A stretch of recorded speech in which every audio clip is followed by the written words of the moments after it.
तो नमस्कार दोस्तों, मेरा नाम रोहित शॉ है। करेंटली मैं आईआईटी दिल्ली के मैथमेटिक्स एंड कंप्यूटिंग ब्रांच का स्टूडेंट हूँ। और आप बोलोगे कि ये बैकग्राउंड अचानक से चेंज कैसे हो गया। तो यार आप लोगों को पता होगा कि मैं स्लम में रहता हूँ, मेरे पास कोई प्रॉपर रूम नहीं है वीडियो बनाने के लिए, लेकिन मेरी स्ट्रगल तो चलती रहेगी। लेकिन आज ये वाला वीडियो बहुत ज़्यादा इंपॉर्टेंट रहने वाला है। ये वीडियो है कि how to cover class 11th and 12th in a year. एक साल में क्लास 11th और 12th को कैसे कवर करना है, क्योंकि बहुत बच्चों का 11 ख़राब रहता है, या 11th वाला पोर्शन, ड्रॉपर्स बच्चों का भी 11 वाला पोर्शन ख़राब रहता है, उतने अच्छे से कंसेप्ट वाली क्लैरिटी नहीं रहती। तो इसको कैसे डील करना है और इसको कैसे अवॉइड करना है, क्योंकि मेरी भी 11th उतनी सही नहीं गई थी और मेरे को 11th और 12th का सिलेबस एक साल में जेई के पहले कवर करना था। सबसे पहली चीज़ जो इसमें होती है कि यार 11th वाला पोर्शन वीक रह जाता है। और वीक रहने से पता है सबसे बड़ी दिक्कत कहाँ होती है, जब आप क्लास 12th का पढ़ते हो तो आपको वो वाला ना पोर्शन ऐसा लगता है कि यार ये कुछ नया है, ऐसे अंदर से ना फोमो वाली फीलिंग होती है कि यार ये मैंने पढ़ा नहीं है तो मैं प्रोसीड कैसे करूँ, यहाँ से अच्छा जाएगा 12th या नहीं। ये होती है सबसे बड़ी दिक्कत। जो दूसरा ऑनलाइन एक्सपीरियंस के साथ होती है ना कि भाई मेरा बेस स्ट्रॉन्ग नहीं है, और जब ये वाली फीलिंग आती है ना कि भाई मेरा बेस स्ट्रॉन्ग नहीं है, मैं अच्छे से नहीं पढ़ पाऊंगा, तो यार और ज़्यादा दिक्कत होती है और ज़्यादा दिक्कतों का सामना करना पड़ता है। तो इस चीज़ को कैसे सॉल्व करना है, और एक जो मेजर चीज़ है जिस पे कोई यूट्यूबर बात नहीं करता, अगर आप ऑनलाइन तैयारी करते हो ना, तो एक जो एस्पिरेंट है ना वो ना बहुत ज़्यादा फंसता है। एक एक चैप्टर एक एक टॉपिक में 10-10 दिन तक फंसा रहता है। उससे क्या होता है, उसके करंट में भी बैकलॉग्स बन जाते हैं और पास्ट में उसके बैकलॉग्स रहते हैं। सबसे पहले चीज़ में आ जाता है कि 11th वाला पोर्शन कैसे ठीक करें। ये ड्रॉपर्स के लिए भी है, जो अभी रेगुलर स्कूल कर रहे हैं 2026 के लिए, उनके लिए भी है, और उन सारे एस्पिरेंट्स के लिए जिनका बेस कहीं ना कहीं वीक रह गया है। तो आपके पास ना बेस स्ट्रॉन्ग करने के लिए आपके पास 3 ऑप्शन है। 3 ऑप्शन में क्या है, सबसे पहला है मंजिल सीरीज हो गया, दूसरा है वीकेंड एक्सप्रेस आपने सुना होगा, और तीसरा है जेई ब्रीफ, है ना।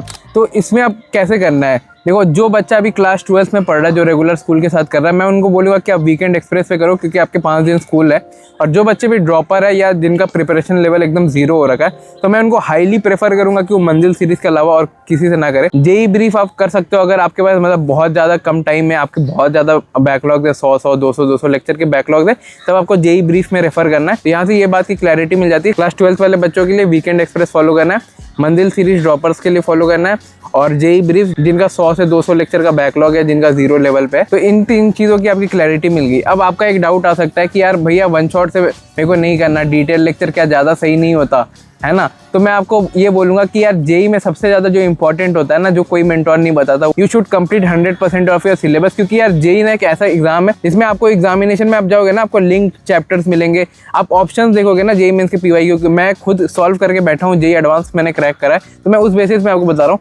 लिंक जो टॉपिक्स है ना उसके ऑप्शन आपको दिखेंगे। अगर आपका एक चैप्टर पढ़ा है और आपने एक चैप्टर नहीं पढ़ा तो आपसे वो क्वेश्चन सॉल्व नहीं होगा। और दूसरी चीज़ यार, अगर कोई टफ टॉपिक होता है ना तो उससे इजी क्वेश्चन आता है, वो आप कर ले जाओगे अगर आपने ये वन शॉट से देखा है। मोमेंट ऑफ इनर्शिया, जैसे मैं आपको बहुत बार एग्जांपल दे चुका हूँ। इजी टॉपिक से जेई मेंस हमेशा क्वेश्चन पूछता है। ऐसा नहीं है कि भाई हार्ड टॉपिक है तो जेई मेंस को कोई माथा चढ़ गई और उसने हार्ड क्वेश्चन ही दे दिया एक चैप्टर से, ऐसा नहीं होता। ओवरऑल आपका सिलेबस जितना कवरेज होगा ना, आपकी प्रोबेबिलिटी और ज्यादा बढ़ जाती है एग्जाम क्लियर करने के, रैंक लाने के, है ना। और बहुत सारे बच्चे का ना अभी जेई ऑन ट्रैक नहीं है, और ये बच्चे ड्रॉपर भी है, रेगुलर स्कूल वाले भी है, जिनका 0 लेवल प्रिपरेशन है, उनके लिए भी है। तो एक मैं आपको मास्टर फॉर्मूला देना चाहता हूँ जो मैंने अपने जेई टाइम में यूज किया था और जिसकी वजह से आज मेरे को आईआईटी दिल्ली मिला। देखो सबसे पहले मैंने क्या करा था, मैंने सिलेबस एनालिसिस करा था। मैंने सिलेबस को 3 पार्ट में ब्रेक डाउन करा था।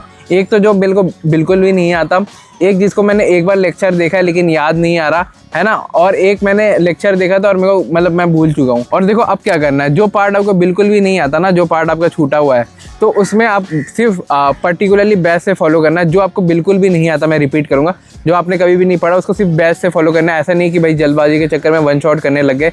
लास्ट 2 महीने में क्या होता है ना, बच्चों का सिलेबस कवर नहीं होता, वो सारा ही चैप्टर वन शॉट से करने लगते हैं और उसका जो बेसिक कोर फाउंडेशन है ना वो वीक रह जाता है। दूसरा, जो आपने एक बार देखा, आपको थोड़ा थोड़ा याद है, तो यूट्यूब पे एक माइंड मैप सीरीज बोल के आती है, उससे आप देख लेना। मेरे टाइम में भी आती थी, मैंने देखा था, इसलिए मैं आपको रिकमेंड कर रहा हूँ। और तीसरा वो वाला पार्ट जो आपने एक बार लेक्चर भी देखा है लेकिन आपको याद ही नहीं आ रहा, तो मैं बोलूँगा उसको मंजिल सीरीज से फॉलो करना, क्योंकि मंजिल सीरीज 10 घंटे का वन शॉट होता है, उसमें डिटेल रहता है। और साथ ही साथ आप बोलोगे भैया प्रैक्टिस के लिए क्या करूँ, प्रैक्टिस के लिए मैं बोलूँगा कि लास्ट 15 ईयर्स के पीवाईक्यू और डीपीपी या प्रैक्टिस शीट, इनमें से ही करना है आपको। सेनगेज वगैरह जैसे स्टैंडर्ड बुक्स अभी नहीं उठाना, आप एडवांस के पहले ये बुक्स करना, आपके लिए बहुत बेनिफिशियल रहेगा। अभी आपका जो बेसिक कोर है ना, बच्चों का ना बेसिक कोर बहुत ज़्यादा वीक रहता है, वो उसको सुधारने के बदले उनको रहता है कि भाई मैं हाई लेवल मटेरियल करूँगा। हमारा सबसे पहला टारगेट रहना चाहिए मेंस 1, उसमें हम अच्छी परसेंटाइल लाए, एक कॉलेज सिक्योर करें। वो जब बैरियर खत्म होता है ना, आपके पास एडवांस के लिए 4 महीने बचेंगे और उसमें आप आराम से इजीली कवर कर सकते हो। मैं वो 4 महीने वाली स्टोरी नहीं बोल रहा, बट 4 महीने में आप एडवांस लेवल रीच कर सकते हो। आपका बस बेसिक कोर जो है ना वो स्ट्रांग हो जाए। और बहुत बच्चों के साथ ऐसा होता है कि क्वेश्चन नहीं बना पाते। मैंने जो वीडियो के स्टार्टिंग में पॉइंट बोला था ना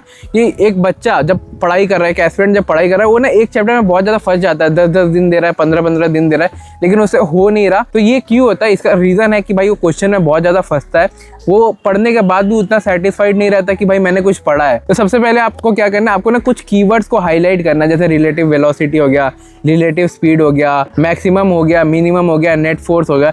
ये सारे टर्म्स आपको दिखते होंगे क्वेश्चन में या कहीं भी, है ना। इसको पहले हाईलाइट कर लो, मतलब पेंसिल से कर लो या जो भी आपको अच्छा लगे, हाईलाइट कर लो। और इससे रिलेटेड जो भी आपको फॉर्मूला है ना, जितने भी रिलेटिव वेलोसिटी या जितने भी कंसेप्ट के फॉर्मूला है ना, एक जगह नोट डाउन कर लो। जब आप क्वेश्चन बना रहे हो साइड में रख लो। फॉर्मूला में जो गिवन पार्ट है ना, जैसे रो का वैल्यू, ओमेगा का वैल्यू, सिग्मा का वैल्यू, जो भी है वो एक क्वेश्चन में लिखो। आप समझ रहे हो? पहले आपको कॉपी के स्टार्टिंग में इतना पार्ट में बस फॉर्मूला लिखना है कि इससे रिलेटेड क्या फॉर्मूला है। जो लेटर पार्ट है उसमें आपको गिवन लिखना है कि एक पीवाईक्यू में क्या गिवन स्टेटमेंट है, कि ये दिया हुआ है, ये नहीं दिया हुआ है। और मैं आज यहाँ एज अ यूट्यूबर नहीं बात करूंगा, एज अ कॉन्टेंट क्रिएटर नहीं, एज अ बड़ा भाई बात करूंगा कि यार लाइफ में ना अगर आपका एक दिन या थोड़ा सा, जैसे थोड़ा सा जो पार्ट है ना वो बेकार चला जाता है, तो आप ऐसा अज्यूम मत करके चलो। आप ये करते हो, एज अ बड़ा भाई मैं आपको समझा रहा हूँ कि आपका कुछ भी पार्ट वीक रहता है ना, आप डायरेक्ट रिलेट कर देते हो जेई से कि भाई ये चीज़ नहीं हुआ तो मेरा पूरा जेई खराब है। जबकि 1 बैड डे और 1 bad month, you just have to trust yourself. अपने आप पे भरोसा रखो कि यार तुम कर लोगे। और जो मैंने इस वीडियो में बातें करी है ना, उनको रिलीजियसली फॉलो करना है। रिलीजियसली मतलब जो भी मैंने बोला एग्जैक्ट वो फॉलो करना, आपको इंप्रूवमेंट मिलेगा। बाकी यार जितना हो सके लाइक कर देना। देखो मेरे पास घर भी नहीं है प्रॉपरली, लेकिन मैं अभी स्टिल डिटरमिन्ड हूँ कि मैं यूपीएससी क्रैक करूंगा। और लास्टली यार मैं भी इतना स्ट्रगल कर रहा हूँ, आज मेरे पास रूम नहीं है, फिर भी वीडियो बनाने के लिए मैं पार्क तक आया हूँ। और भी बहुत सारे चैलेंजेस है जो मैं डे टू डे फेस करता हूँ। मैं गिव अप नहीं कर रहा हूँ, तो आप क्यों कर रहे हो? तो लगे रहते हैं, एक दिन जरूर कुछ ना कुछ अपन अच्छा ही करेंगे लाइफ में। होगा तो जितना हो सके इस वीडियो को लाइक करना, सब्सक्राइब कर लेना। मिलता हूँ किसी और वीडियो में, बाय बाय।